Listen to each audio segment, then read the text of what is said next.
Welcome. It's another Sunday evening. So glad everybody could be with us. This is another episode of Basketbros where we go back into the past and we relive some really great memories and talk about some unique situations and players. I'm your moderator and co-host, Denzel Snipes, aka ABA Jam, the arcade game. That definitely needs to be a game. So if anybody out there wants to create it, I'm definitely first in line to get it. But let's get my other basket bros in here. We have all the way live from the other C-Town, Charlotte, North Cackalack. Get in here. Will I am Will Vogel. What's going on, brother? Oh, he got it. He got the throwback. Let me see it. Yeah, man. Look at the bottom, Dude, though. that is sweet. That's like the early 90s joints. Like, But you know man. what's crazy? People can hate it if they want. I kind of modern diet I went to a Hornets game. I'm like, you know what? I love this hat. I want to put a touch of modern in it. Enter the Swarm. I got that. That is awesome. That is awesome. So I definitely dig that. Everything about it is original, except for that. But still, this is probably my favorite Hornets hat. Dude, that's fine. I know plenty of people who get throwback shoes and they embroider like their own name on the side or whatever. Hornets shirt, but this is my favorite Hornets hat. I rarely wear this hat, but shoot, it's my favorite Hornets hat by far. Man, awesome. I definitely dig the vibe, man. And then also, number 3, coming in live from the mean streets of Livonia, Michigan, outside of Detroit. Give it up for Detroit Dom. Get in here, brother. What up, y'all? What's going on, man? Do you ever? Not shit. We need him to wear a retro Pistons hat. Do you have one, Dom? I bet you do. I do. I didn't know there was a dress code for today. Besides, it wasn't. No, it wasn't. What jersey that you got on the mayor? Yes, that is a Brooklyn Spencer Dinwiddie jersey. Nice. I had a feeling it was a mayor. And the 4th one, he's also known as the Pundit's Pundit, all the way from Atlanta, GA. Jacob Christner, get in here, brother. What's going on? Hey, what's going on? ABA Jam. If we put ABA Jam, we must have the bikini girls from the Miami Tropics in those years. We must add them. Oh, yeah, absolutely. Absolutely. Of course. You got to add it to the game. You definitely got to add it to the game. But, man, I'm definitely glad, we got the whole – go ahead. Add for Detroit, just to say this, let us honor Bill Laimbeer, who retired from coaching officially today. And yes, and absolutely. Honor him because he had one hell of a coaching career, no matter where the thing was, assistant in men's and women's. He won some titles. So you got to give all the credit. Right. Absolutely. So we're going to get it started with our first segment, and that is our Basket Bros Legend Review, Kareem Abdul-Jabbar. You're talking about a guy who is on a lot of people's top 10, definitely top 5 centers of all time. But let's see here. We're gonna go through his. We're gonna go through a bit of his accomplishments, and there is a list. Let's see here. 6-time NBA champion, 2-time NBA Finals Most Valuable Player, 6-time NBA Most Valuable Player, 19-time All-Star, 10-time All-NBA First Team, 5-time All-NBA Second Team, 6-time All-NBA Defensive Second Team, 5-time All-Defensive NBA First Team, NBA Rookie of the Year 1970, NBA All-Rookie First Team, 2-time NBA Scoring Champion 1971 and 72. Man, in year 2 and year 3 he did that. NBA Rebounding Champion 1976, 4-time Blocks Leader 1975, 76, 79, and 80. All-Anniversary Team 35th, 50th, and 75th, and number 33 retired by both Milwaukee Bucks and Los Angeles Lakers. Now for his college career. 3-time NCAA champion at UCLA, 3-time Final Four Most Outstanding Player, 3-time National College Player of the Year, 3-time consistent First Team All-American. Number 33 UCLA retired, 2-time Mr. Basketball USA, 3-time First Team Parade All-American. He also, off the court, got a Presidential Medal of Freedom in 2016. He's also in both Hall of Fames, college and pro. And as an assistant coach, he is a 2-time NBA champion, 2009 and 2010. You're talking about a guy who was a pioneer, an innovator. The skyhook is unrivaled. And just overall, I mean, Jacob, start us off, man. Kareem Abdul-Jabbar, what are your thoughts? I got 6 years. I got to watch him for 6 years. So I've got a little thing here. when they say top 5, top 10, let's just be honest. Top 2, he's second behind Will. He just is. I mean, I love Hakeem Olajuwon. I love some other centers like that. There's ones that, but I'm like, you got to realize when we do the, and I'm going to bring in the Bird Magic debate. There's one thing about the Bird Magic debate you can put with Kareem. Bird was the absolute leader, not always Magic. It was Kareem. Right. Magic may have led on the court, but Kareem was the man. Magic went to him. There's where you go to that. Kareem Abdul-Jabbar, you got to understand, 1985, when they had after they had just gotten their absolute butt kicked in the first game after losing in 84. Mm-hmm. There was a whole, it would have been the equivalent of Sports Center and Stephen A. Smith going, he is done. He is cooked. He is done. He is good. I don't see him anymore. Put somebody else on the bench. I don't, anybody. This is the equivalent of this. He took a beating in the press for Robert Parrish just smoking him down the court in the Monday night and the Valentine's Day Massacre, or not Valentine's, the Memorial Day Massacre, I believe. Yeah. You know, he took a beating for that. And what did he do? He only came back and then he only came back at 38 years old, in a time when you did not do that. This wasn't the LeBron James era. This wasn't the LeBron James time when you had all the physical attributes and did all that. His only thing was yoga. And that's literally all he did was yoga. Yoga and stretching. And that's what his thing. But the thing was, he ate healthy, and it was yoga and stretching. He got to 42 years old. And then he came back. And they got that title. He got 6 rings total, and then most of them after that he should have been done. Yeah. And the thing is, truthfully, people now still look for bulk in basketball, like being big muscle because of LeBron. They need to look at Kareem's physique. Realize the guy did not miss games. No. He did. He was in his. He went 20 years, and I think I have to look up the stats. Missed under like 70 games or something. I have to look up the stats. That's still amazing out of 20 years. I will go and go take a look. Go on to the other ones. Let me go take a look right now. I'm pulling it up right now. Yeah, keep going. He'll have the numbers. Go ahead, Jacob. Yeah,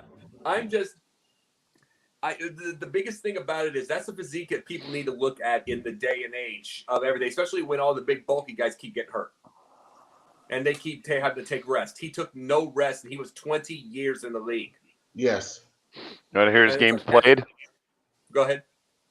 82, 82, 81, 76, 81, 65, 82, 82, 62, 80, 82, 80, 76, 79, 80. And at this point where he's in his mid to late 30s, 80, 79, 79, 78, 80, 74 at the age of 41.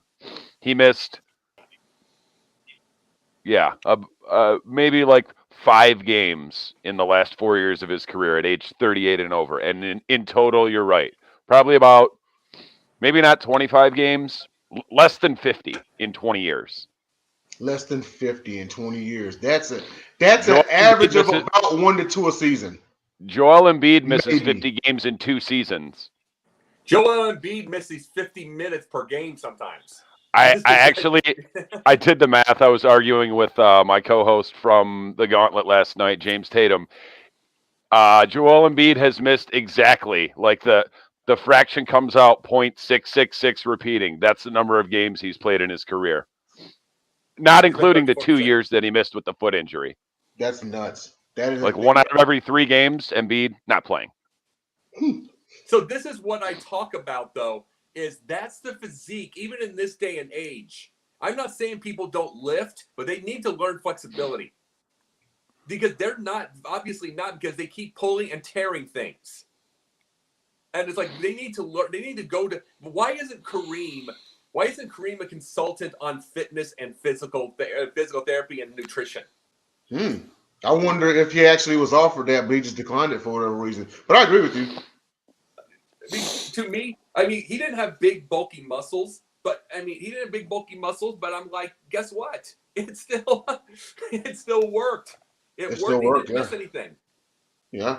And it's something that, we talked before about how players have access to better training and they actually monitor their diets now and so forth. Kareem Abdul-Jabbar, and this was how he was able to go for 20 years. And also, sometimes you got to have a little luck on your side. You didn't tear an ACL stepping the wrong way. You didn't, rip a quad or anything like that. But and that's not sitting here to say.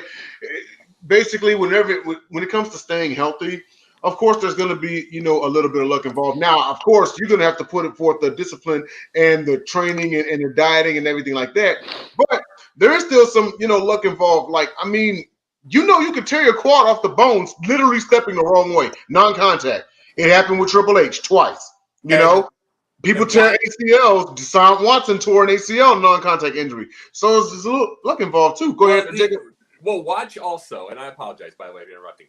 Watch also, if you ever take a chance, and I'm talking to all four of you, by the way, go look for Kareem games. You know what I'm saying? Mm-hmm. Go look for Kareem games. Just from the ages of 36 to 38 to 42 or something. Watch his movements. It would have to be a complete freak injury somewhere for him to get injured. His movements were so smooth. His footwork was so smooth. And bringing up nutrition, I'm going to bring up another sport real quick. John McEnroe. He was so dominant from like 77 to 84. Didn't win another Grand Slam after 84. He used to make fun of Yvonne Lendl for doing all the nutrition, the science, the going into the gym, doing all that stuff. He used to say, well, I'll drink Coke and then I get my exercise on the court. He never won again. He went to 92, never won another Grand Slam after 84. Wow, that's nuts. That was his dominant year in 82 and 3. It was his dominant year. And it's like, but he used to make fun, and now he's the nutrition freak looking awesome at 60. And he's doing exhibitions. But he wishes he could have done that then. It's all nutrition. It's all science. Would you agree, everybody? Yes, of course.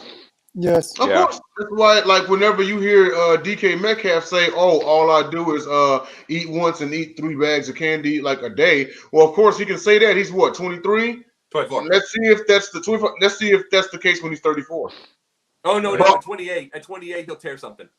Yeah, you know what I mean? But that's why I guess it's also encouraged that they start taking care of their bodies before they even get to the league, really, but right when they get into the league, because that's how people are able to play 20 years like him and LeBron, and it's crazy how LeBron, Kareem Abdul-Jabbar, by the way, number 1 all time on the scoring list, which is let's face it, it's a foregone conclusion LeBron James is going to catch him. Yeah. 38, 387's gone.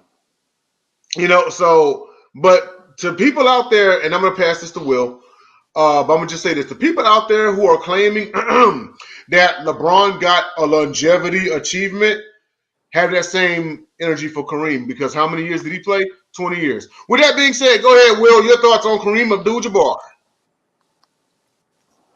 What more can you say about Kareem that Jacob hasn't already covered? Kareem's awesome. Definitely my favorite center of all time, even though I grew up with Shaq and other centers, but Kareem is my all-time favorite. The patent skyhook, the way he, the nutrition, like you guys said, was very key to him having a long career and staying healthy a lot of the time. Great player in college, phenomenal player in the NBA.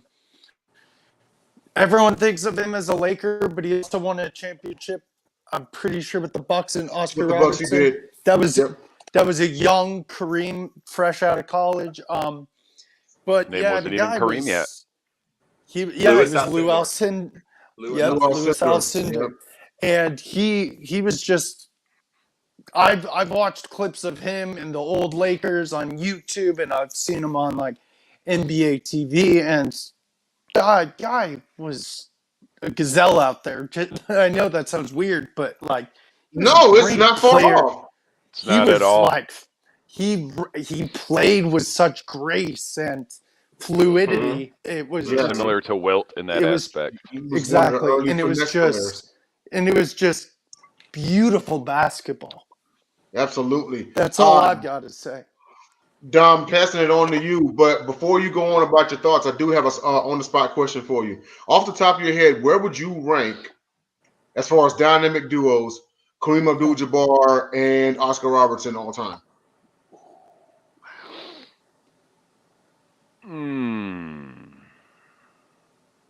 Definitely top 5, probably top 3. Yeah, I would say top 3, but then who's even ahead of him? I mean, I guess maybe Michael and Scotty, maybe. Yeah. Although I personally have always kind of found Scottie Pippen a little bit overrated.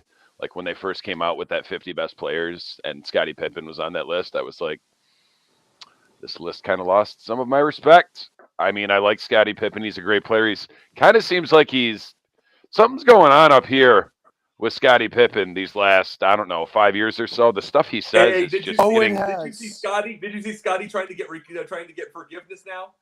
Yeah, he is. Really, He is. it's just the things he says are getting more and more outlandish. Oh, the last dance called me out. Yeah. But yeah, continue on, man. Kareem Abdul-Jabbar. Um, I mean, obviously, you ran down all the awards and the achievements. The couple things that stuck out to me, I'm a little surprised that he's only a 2-time scoring champ. Like that's just shocking to me, considering And he's one-time rebounding champ, which is right. I mean, he's the owner and creator of the best shot in basketball. Skyhook Get the ball in the Industries. Yeah. post, turn around, skyhook, facing, pivot, skyhook, back you down, skyhook. It was money. Yeah. Like, It was. and I mean that I grew up watching that and watching them beat my Pistons in the first finals that we got to, and that phantom foul. Different story for a different day. Here comes Jacob. No. It has nothing to do with that. Okay, that's fine. Oh no, but no, go ahead. And who was that phantom foul called on? Oh, it was Bill Laimbeer. Of course, Who will yeah. deny to this day that it was a foul. Well, they hated him. And he's right. He's a prick. He's a prick, so that's why. But Like anyway. if I would have been allowed to punch my TV when I was 8 years old, I would have punched my TV. You wouldn't have cracked Because it. I was yeah, there were glass back then. Yeah. You might ever seen one of those, Will? A TV with a glass screen? It was none of the. Oh, It yeah. was none of this plasma or whatever. When you broke the screen, it shattered like a window. You didn't. Let me tell you this.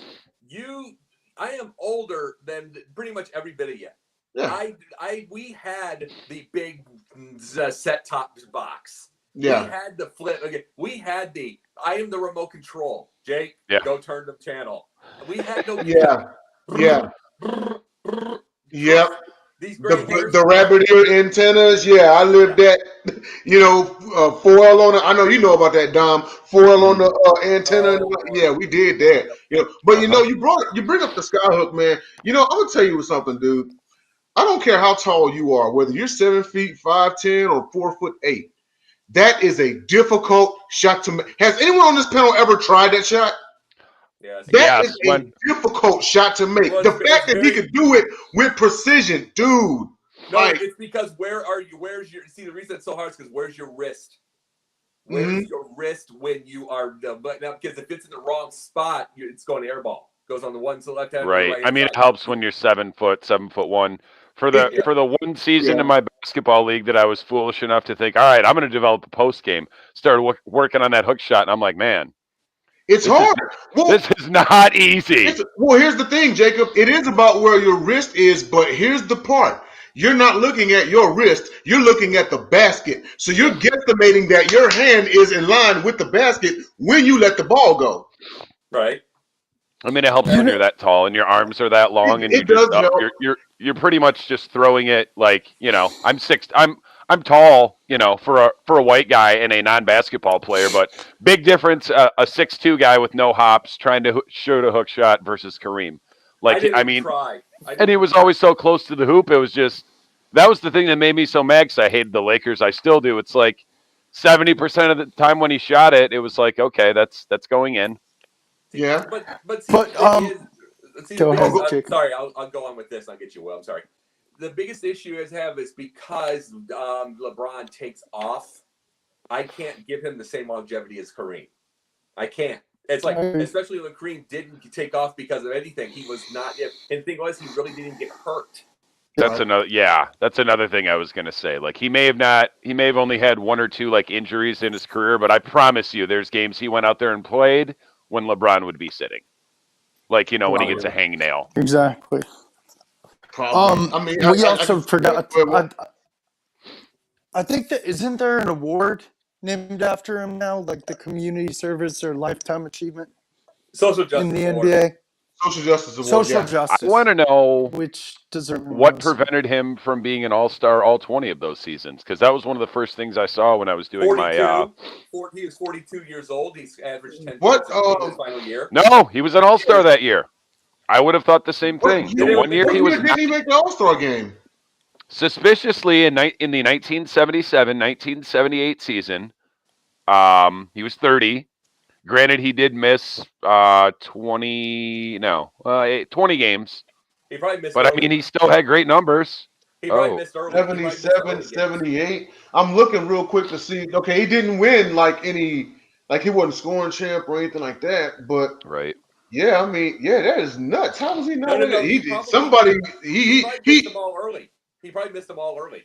He probably did. I wonder what center is like got his slot, man. I'm kind of curious. Meant to go look that up too. The ballot boxes must have got stuffed, or like Jacob said, he missed them all early. But I mean, you'd think by that point, on reputation alone, he makes it. I mean, he was an all-star every other year of his career, including when he was 41 and only playing 22 minutes a game and only averaging 10 points. Like at that point, he's a legacy player on the All-Star team, like Jordan. And by the way, Will, why he would only win one rebounding title? Because Moses Malone existed. True. Yeah, that is true. That too. But it's a good time to segue into our next topic. We're just going to real briefly for about 5 minutes or whatever, just give our thoughts on the current Eastern Conference and Western Conference Finals. It is that time of year. I know it's something that's up to date, but be remiss if we didn't at least cover it. So, just kind of give us your thoughts. We'll start with Dom. Cool. Well, I'm actually looking at it right now because I forget where the series are even at. Okay, Golden State's up 2. Game and they played tonight. Right. Was it game 1 or game 2 when Luka just got put in the cooler by Andrew Wiggins? Because that was impressive. That was 1, I believe. Game 1. That was definitely what stuck out to me. I'm not expecting. I'm hoping this series goes a few more games because I don't think we're going to see that sort of magic from Spencer Dinwiddie again until it gets late in the series. The Mavericks are just. I mean, you can't even really say they're up and down because they made it all the way to the conference finals, but hardly anyone expected them to even necessarily get out of the first round. Then they took out the number 1 seed in stunning fashion, although I'm pretty sure that no one in Phoenix knew that they were playing a game 7 because that's what it looked like on the stat sheet in the first half. That game was last Sunday, and as you guys know, I missed the show because I had no cable, no Wi-Fi, so I couldn't see any of it. When I finally got the game log to update, and it said it was like 76-32. I'm like, wait, that can't be right. It's the third quarter. They've only got 32 points. They only had 32 points. But this Mavericks team reminds me a little bit of like 85, 86 Jordan, to where Luka's just pretty much putting that team on his back. There's some other good players on that team. Dinwiddie that I mentioned, Jalen Brunson, who's also kind of been spotty. Dorian Finney-Smith, same. And for now, they go as Luka goes, but I mean, it's the Warriors. It's one of the most talented rosters, top to bottom. There, it's littered with, most of that roster has been there for all those titles. They're just too deep and too much experience. Dallas is definitely trending up, but I don't see this series. If it goes 6 games, I would be absolutely shocked, and I don't even know that the Mavericks can win a game. Like I said, shout out to the Mavericks to getting where they got, but they have no chance in this series. What about the East? What about they the East? really don't. I wish I could say otherwise, but it's just facts. What about the East, Tom? East is a much better series, more evenly matched. Boston as well. I'm surprised that they got this far. I did not see them beating the Bucks in the last round. You can't fault Giannis for that. He did what no player has ever done in a playoff series: 200 points, 100 rebounds, 50 assists. Obviously, missing Chris Middleton for that whole series was probably what stopped them from winning it because, much like the Mavericks right now, the Bucks were all on Giannis's back, and he didn't have enough. Boston is too deep. It seems like it's taken an entire season, maybe a season and a half, but they're finally healthy, and Boston is better than I thought they would be. I'm not going to say this series could go either way because I think Miami is just too good defensively, even though technically Boston is the best defensive team left in the series. It's just Jimmy Butler's just too good, and he will will this team to win this series. Like he was unstoppable the other night. And the thing about Butler is, and you guys know I love Jimmy Butler, great two-way player, and he finds a way to put up points, sometimes 40 points like he did the other night, without really having a dominant offensive game. I mean, it's, he's a 2-3, so it's not like he's a post player. He doesn't have a great three ball, but he finds a way to score, and he gets to the hole and draws contact and then makes, 17 out of 18 free throws. Like, points are points, and I don't versus someone like James Harden. I give credit and credence to most of Jimmy Butler's when the whistle blows most of the time, and not just because I'm a fan. Like when the whistle blows, usually it's a foul. Whereas James Harden, I'm like, man, come on, that wasn't a foul. But anyway, James Harden, again, different story for a different day. By the way, James Harden, you're done. Go ahead, Will. I'm gonna go real quick. Again, like Dom said, credit to the Mavericks for getting this far. We never thought they would beat Phoenix. They did, though. Luke is playing great. His role players are playing average, I would say. But Golden State is just too deep. Even with their bench, even Kuminga played really well the other night. So I've got Golden State winning in 5. On the other series for Heat Celtics, two evenly matched teams. Both teams had really good years, but I think it's going to 7. I got Miami and it's going to be down to the wire game 7. I got Miami with the slight edge because I think, not saying Boston's coach is bad, but I think that Miami has the edge in the coaching department because Spoelstra has been there and done that before. So give me Miami in 7. That's all I've got. Go ahead, Jacob. I especially want to hear your thoughts on the near comeback last night from the Celtics. I'll tell you, I like Ime Udoka. Just let me say this. I love Ime Udoka. They got a lot of heart. They've got a hell of a defense. He's got a great defensive mind. Love it. Now, let me say this, though. Remember when I said on the carousel when we were, and I'm not our carousel, but I got with the chat and everything, you guys saw this. I said right before the series, I said Miami and Golden State looks like an amazing matchup. I said that right there. You did, and I said, yes, I agree. Yep. And the thing is, this is the deal. First off, we'll bring up the Dallas thing. They're not Chicago. They're way better. Not even close. I'm talking about 86 Chicago. No. They've got players. They got some players. It's just like Luka. Michael had to deal with Kyle Macy, Granford Waiters. he had Charles Oakley to help, but that's Oakley was on the squad. Yes. And then once Michael came back, there was no room for George Gervin, which he should have had in the first place. And the thing is, so basically left to nothing. He didn't want George Gervin on that team, even though that was 25 minutes with 16 points a game. He blew his own chance. Even though they wouldn't have won, they would have had themselves a better chance with a shooter. Or he could have gotten at least a 7th seed or something. You know what I'm saying? They could have done any. See, this is the thing. They could have done any of those deals. But either way, they didn't have anybody. That was all Michael. But Luka, he's got a little help. I mean, he needs elite help. He doesn't have that. Bradley Beal is who they need. They're not going to get Golden State.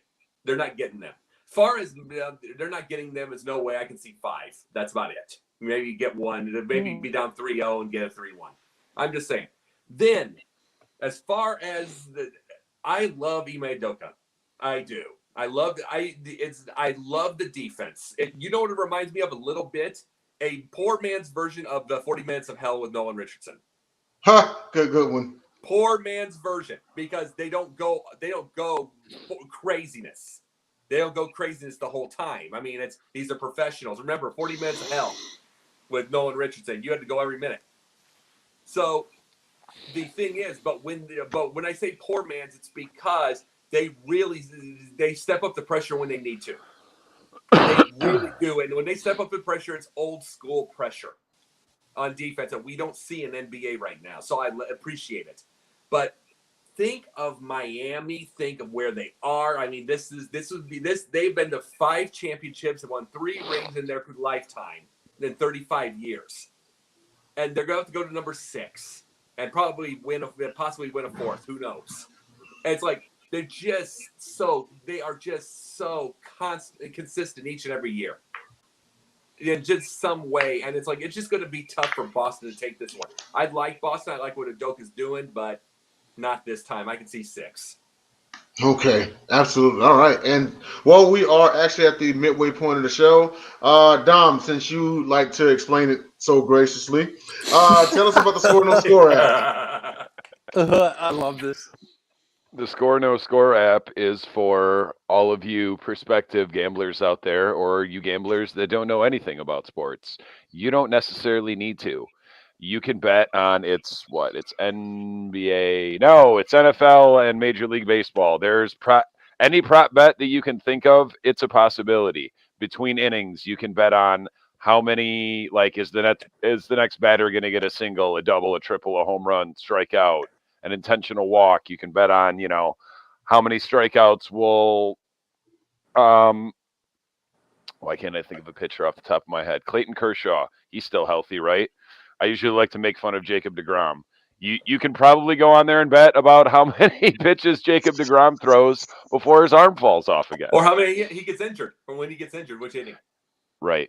But it's super cool. They give you incentives. You invest a small amount of money.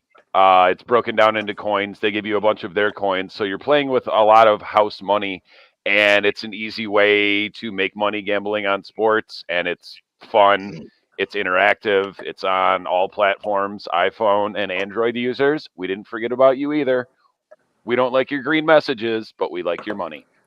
You got that right. Available at the Google Play App Store and at the Apple App Store. Download Score No Score app. So, all right, going on to the next topic, and this is the segment of the show that we like to call Basketbros What If. It's where we kind of hop into a time machine and go into an alternate universe and see what would happen if the opposite would have happened instead of what did happen. And the one that I really want to bring up that I'm curious to hear everybody's thoughts on, and it's been known as David Stern's greatest mistake. It comes on the screen. Basketbros, what if? What if the Sonics remained in Seattle? Instead of making that trip down to Oklahoma City, what if they instead stayed? Now, bear in mind, before everyone gives their answers, bear in mind that, of course, we would have had more, and you know what? They're still out there. Kevin Durant Sonics jerseys, Westbrook actually was the last one to be, if I'm not mistaken, he was the last one to be drafted by Seattle. He just didn't play in Seattle. They made it to Oklahoma City over the summer. But curious to hear everyone's thoughts. What if the Sonics had remained in Seattle? Do they win a title? What happens with the coaching? Like, what's going on? Oh, I think we have a guest here. All right, so joining in the show, he's one of the co-hosts of the Sports Arena. Everybody, welcome Eric Wilson to the thread. What's going on, brother? How you doing? If we can see him. If we can see him. Wait. He was here, then he wasn't. Oh, well, I don't know if that was even him. That could have been whoever. That could have been Ray J, and he was joking. Oh, okay. I thought it was maybe. No, that was Eric in the private chat. Says no. Just making some changes in the background. Oh, okay, gotcha. Okay, sorry about that. All right, so do you want to join us? but continuing on, and we'll start off with Will Vogel here. What do you think would have happened if the Sonics had remained in Seattle? That day they went to Oklahoma City was terrible. It's like the day the Hornets went to New Orleans. It was The day the a music sad died. day for the. Basically, yes. It was just You don't even know what the devastating. day the Just music died is. Sorry to interrupt, but you probably don't. But go ahead. My bad. The day the music died. Well, how old was he again? Nothing. How old were we? That was a few years before even you and I were born, sir. That was in the 1950s. Go ahead, Will. Anyway, Sorry. so no, you're good. So yeah, it was a devastating day. Seattle deserved to keep their team for sure. They had good teams in the '90s with Gary Payton, Sean Kemp, Detlef Shrimp, bunch of other role players. And then the 2000, you had a young KD, a young up and coming team, but I don't know what would have been different. Ray Allen was already gone, left the team already. So if they still drafted the same way they did, like Harden and Westbrook, and they kept KD, it could have been like they could have had a future big three brewing, but you never know. Personally, like I said, I think a future big three would have been brewing with Harden, Westbrook, and KD. Would have they all gotten along? Their future says no, but who knows? And what about you, Jacob? Let's see. If they had remained in Seattle, what were your thoughts about like how did you kind of feel like, man, this is the right move, or David Stern, you tripping, man? What was your thought process? Never. Bad move. It is never a good move for David Stern because Seattle is money when it comes to sports, when it comes to basketball. So there's never a good move. But let me tell you this, and I'm just saying, as far as the move, I hate it for them. But guess what? Sam Presti came in the last year of Seattle's thing, so he would have still drafted in the case of everything. They still don't win a damn thing because it's Harden. And it's like they don't. So it's the same. It is the same thing as Oklahoma City. It's because see, the thing is, if they would have had someone a bit different, then I would have had a thought process, get different players, get everything. But it was Sam Presti. Sam Presti came in the final year of Seattle, so something, not a thing as far as titles. He just drafted. Who would have known, considering the skills of James Harden, you wouldn't know that he's lazy. And you wouldn't know he cares about the strip clubs, and you wouldn't know he wants to see his beard every year. You wouldn't know this kind of stuff when you're drafting it, but he still would have drafted him. Can I say a point real quick before? Go ahead, Will. I wouldn't say they would win titles. What I meant to say is I meant they were going to be a young, good core, decently good core. True. Just heads up. And then also, and I noticed you mentioned Harden. But also at the same time, I believe the same ills would have been there with Westbrook, because if you think that it was bad done, I mean, you look at that 2012 team, Oklahoma City, that won the West. They won the West. Is it fair to say that they won the West? Well, I'm not going to go that far. Yeah, I just think it still would have been like the same. It still would have been the same issues, But at least Seattle still has their team. But I don't know, Dom. What do you think, man? As far as the construction of the team, to your Westbrook point, you're right about that. The thing that Oklahoma City they figured out that Russell Westbrook was a problem earlier on. Later on in life, after he became a Rocket, they were like, "Wow, Harden was a problem too." So that probably wouldn't have worked out either. But as far as the Sonics go, actually not too long ago, probably like a month or so ago, I watched like a mini documentary about the demise of the Sonics and the move. And as I recall, part of the reason that they moved was they couldn't get funding for a new arena. Key Arena was very old, outdated, small. I believe it only held like maybe 17 or 18,000 people, which was not nearly enough. They were badly in need of a new place to play, and people forget, we don't. Again, before your time, Will. No offense, but Seattle was a great team in the 90s, contenders. Yeah. They were the first NBA, they were the first professional sports team in history to lose in the first round as a 1 seed to the 8 Yes. seed Denver Denver Nuggets. Nuggets.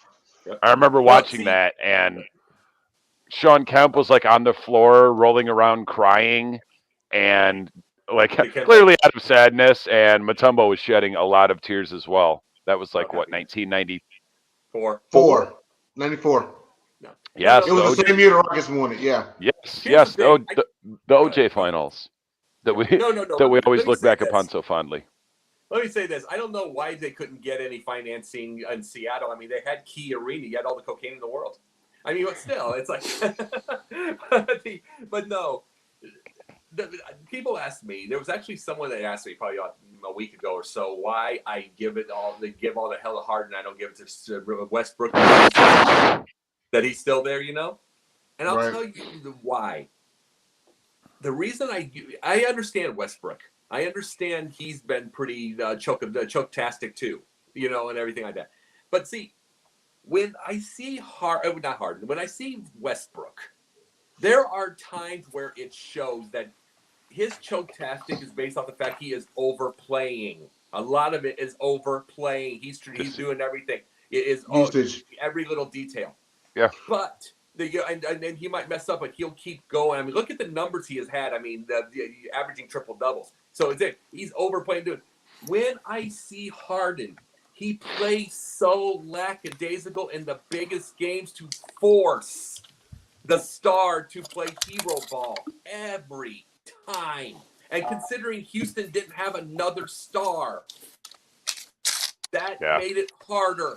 This is the thing. They didn't have one. And now these other players, got to remember last year with the Nets, 48 points for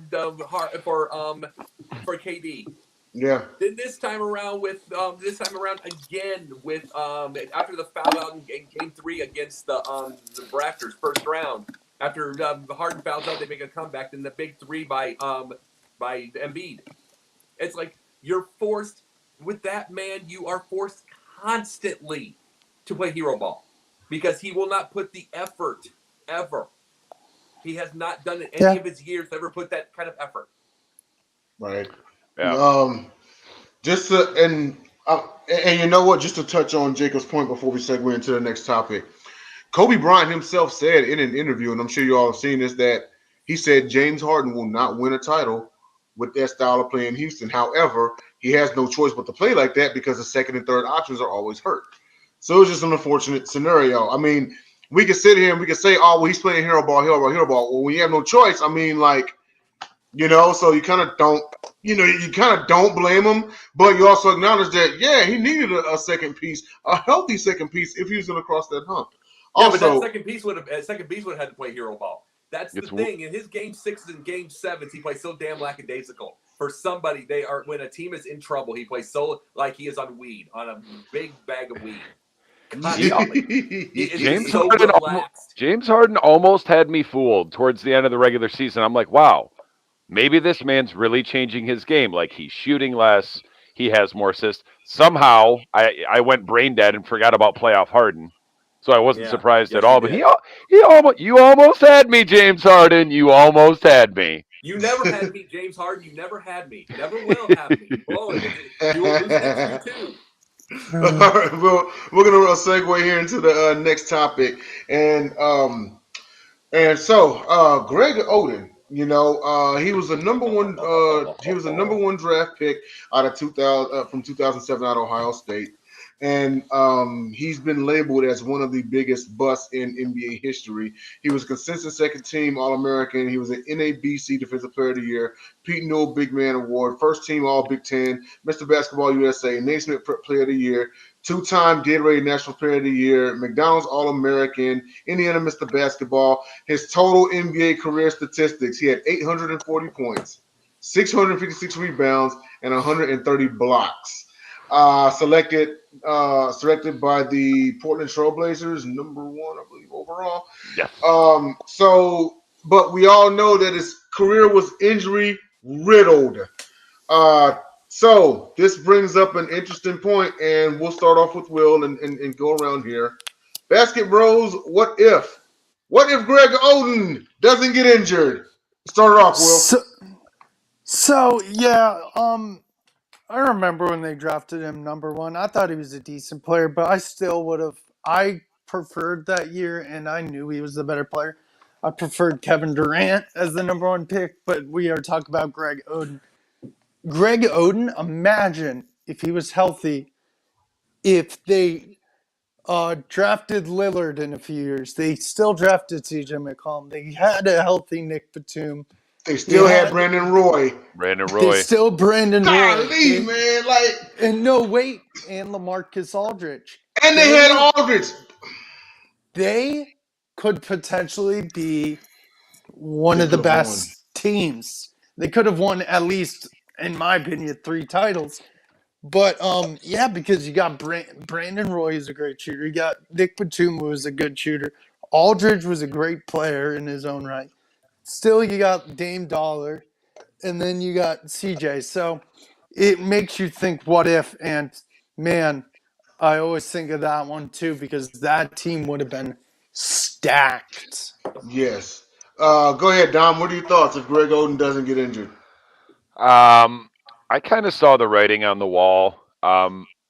With him in college, much like Will said, I greatly preferred Kevin Durant, but I got to see Oden play a lot because he went to Ohio State, so I saw a lot of games against Michigan, Michigan State.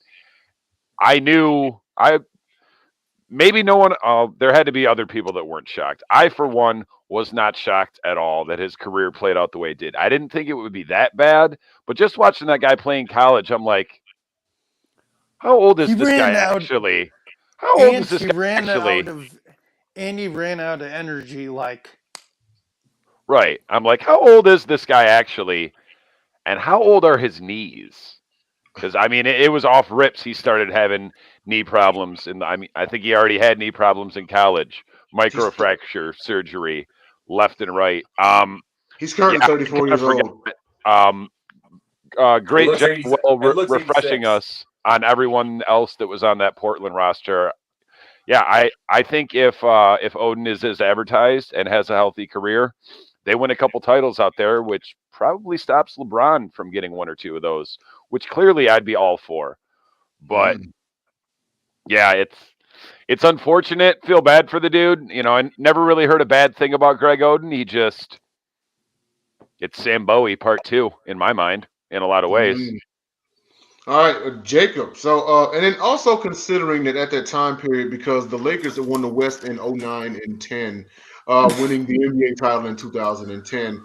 But considering if that, here's a bit on the spot question for you. Considering that you had Dame come along in a few years, you still have Brandon Roy, you got LaMarcus Aldridge, Greg Oden stays healthy.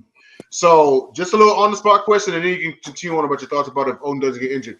Do you think they knock out the Lakers in the West? No. If that team just stays healthy.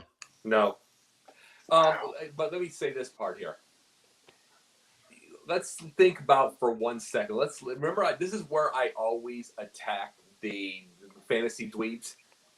I always go after this is where I attack the fantasy dweebs and the people that play NBA or NFL games on thinking that they can be GMs. You know, going into the war room. Just imagine for a second during that time. You got to do a comparison. And I'm just saying, what's in their head? Remember, this was the time of the center still in a way. You know, the big guy. You look at Kevin Durant, and he looks about 11 years old. He weighed by about 97 pounds. You know, it's like it was. I mean, he made Chet looks like a bodybuilder. It's just. I mean, it's just. This is the whole thing. The difference is, by the way, between the difference between Chet, and people are doing a comparison with Chet and Kevin Durant. The difference is Kevin Durant had much more of a game than Chet does by miles. Oh yeah, by miles. As far as his off the ball play, everything way past. Chet's not ready. Period. But okay, let's go to this. Greg Oden looked like a man. I mean, you say he's 34 years old. He probably looks like Uncle Drew by now. So I've said he looks like LeBron's father. I know. Y'all don't look at his picture. He does. He really does. He looked like jokes aside about his look. He looked like a man. He looked like a beast. His look is everything. And you're comparing to Kevin Durant, who looked like a child. And it's like, and you got to think of the GM for a second. We are going hindsight no matter what. All of us are going hindsight because Kevin Durant's a Hall of Famer. And what do we do? Oh, duh. Which everybody, that's the whole point of Twitter in the first place. Go to hindsight, pretend you're going to get a time machine, and go back and say, no. He's going to get injured by. No. We can't do that. So you got to think what they would think. You got big man looking, old looking dude who looks like Shaq now. And anybody looks like Uncle Drew then. You know what I mean? In that time. Right. And he looked really old, but he looked like a man compared to kid looked like a child.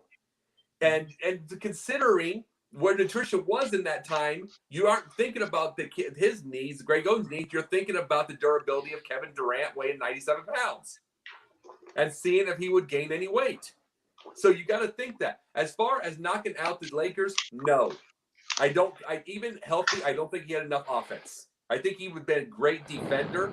I think he would have been a great defensive force. I don't think he had enough offense to knock the Lakers out. Very interesting. But you know what? The funny part about going back to the Oden versus Durant look for a second is I get it. It's like, man, Durant he was an amazing player at Texas, but he looks too frail. He looks too frail. Oden's big because Oden at the time he stood at 7 feet 273. But he because Durant now is listed as 7 feet 230. I could see that, but also, you look at what he did. You look at what Durant did at Texas. You look at what Oden did at Ohio State. And to go just solely off the looks, don't you think it's a little like, well, this guy looks the part. Well, what about what they did in college? Like, can't you go off of that? Like, yeah. Well, look, here's the thing, Jim. I'll bring up Jim Cornette for a second. Jim Cornette. I'll bring up Jimmy Cornette. Yeah, he brings up on his podcast all the time about the wrestlers that they don't look like grown-ass men compared to the wrestlers of then. Right. It's there is going to be a look, and I'm just bringing that up as the Jim Cornette thing. Greg Oden looked like a grown-ass man. Mm-hmm. Kevin Durant didn't, and the thing is, we are not in the war room. There are people to this day are still. Here's the thing: you look at LeBron back in that time; he looked 22 at 16. Yeah, well, it's because he was 20. He was 22 when his altered birth certificate said he was 16. Yes, I'm saying he looked. But keep going. He looked at. He had a baby face, but his body and everything completely. Yes, this is why when he first came out, his alternate nickname, because LeBron, people forget LeBron was 245 coming out of high school. That's why his alternate nickname was Man Child, because he literally was a child in a man's body. Yes. Yeah. Oh, go ahead, keep going. Yeah, and those are the things. I am not in a war room, but I'm doing a common sense thing of what a person is going to say. Okay, I am saying it based off of baseball people like the scouts when they're talking about recruits, everything like that. Somebody at the plate. I remember we talked about Andre Dawson on Confidential on Tuesday. And thank you very much. He was one of those rare guys that had muscles in those days. Now they all look bigger than Dawson.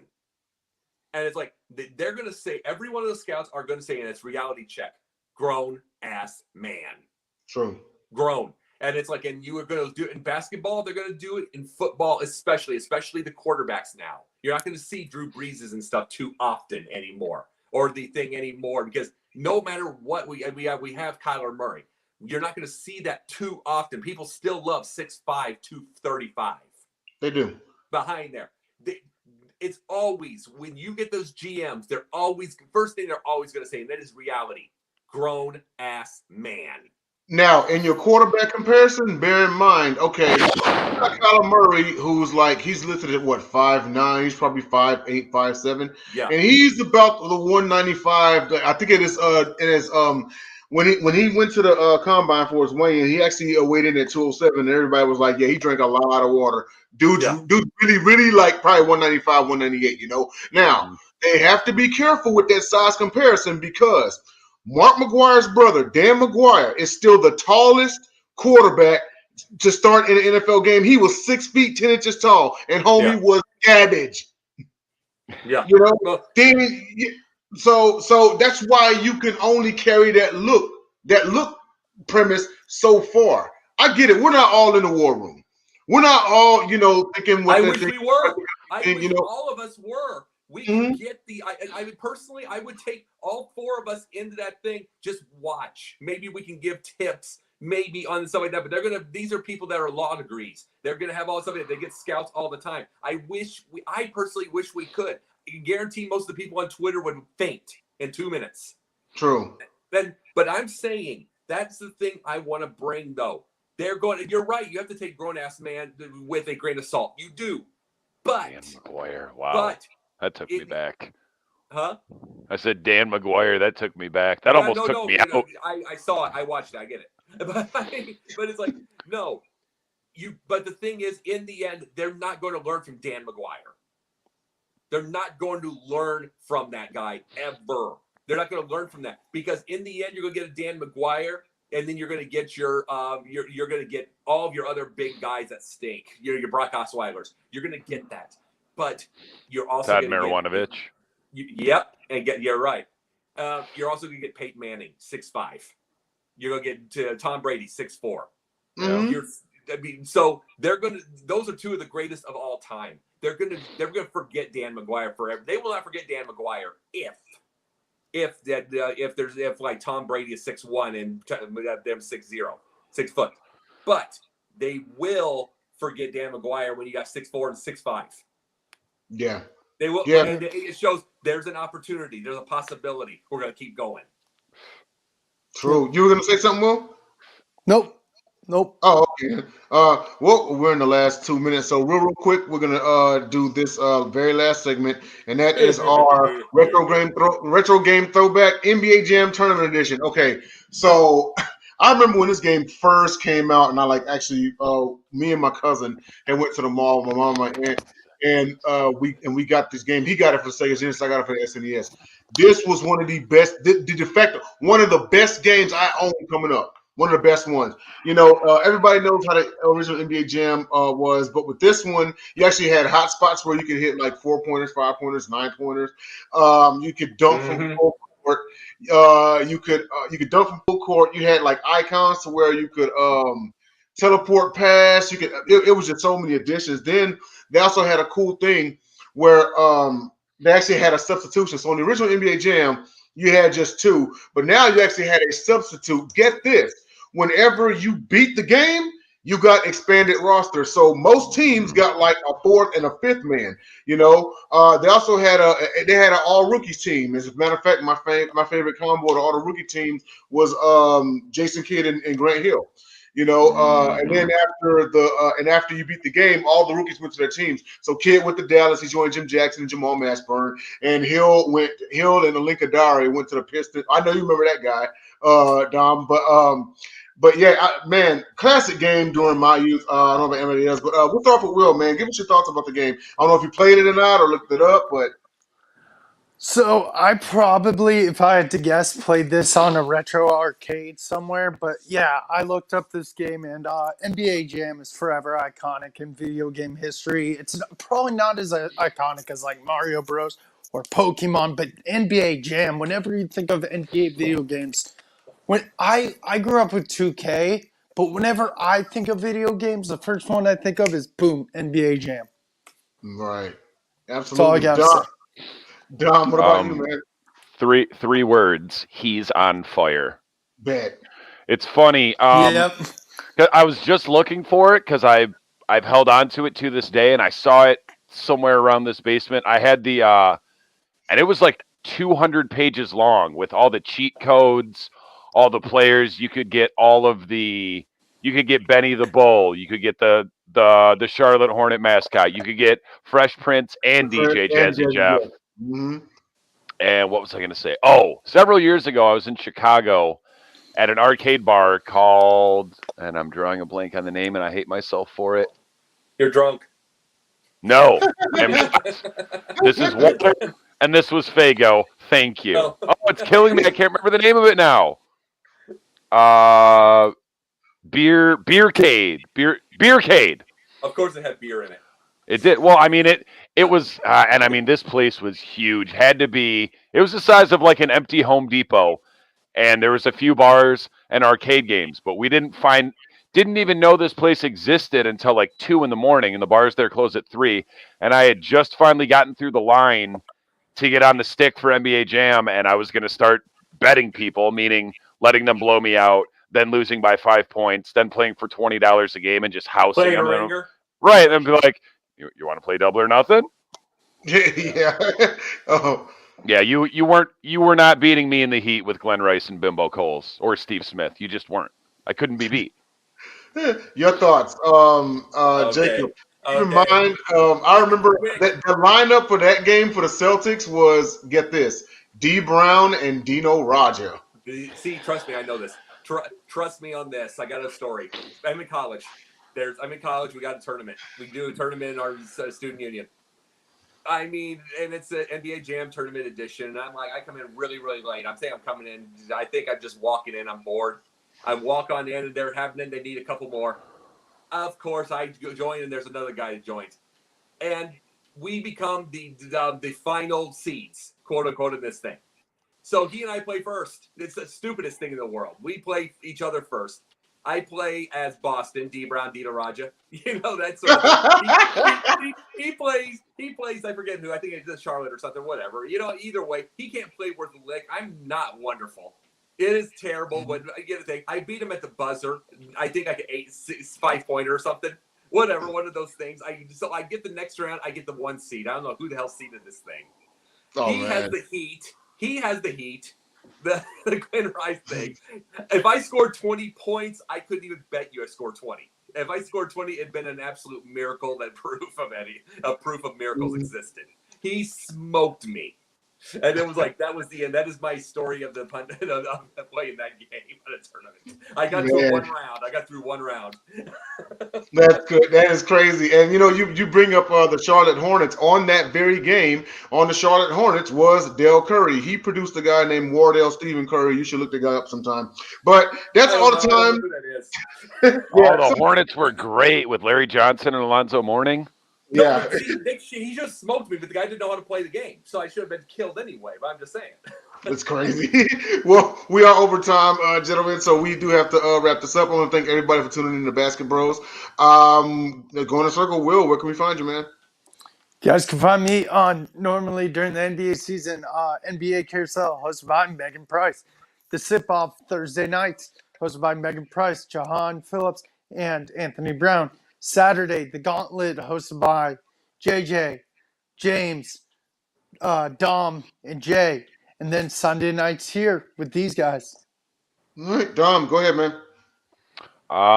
Pretty much everything Will just said. In addition to when football season starts again, you will see probably all of us, I'm thinking, on Alex Fleming's NFL Carousel. That's at 8 p.m. I cover the Lions. Remind me. Yeah, we'll be there. What do you got, I Jacob? hope so. Eventually. Yep. To join. Nope. I am the Monday nights during the season. It will be a different team. Megan Price's NBA Carousel. Tuesday nights Confidential with roughly 927% of Sideline Sports. Thursday nights is Pundits Pundit with Jennifer. And thank you last week, Jay, for taking on that one. That was awesome. And then Sunday nights here, Basketbros with the awesome crew here. And also, I'm a script writer, and I'm working on getting back in my movies again. All right. Awesome. Nice. Congrats. Just want to thank everybody for tuning in. This is Super Basket Bros. See everyone next Sunday. Peace. Yeah.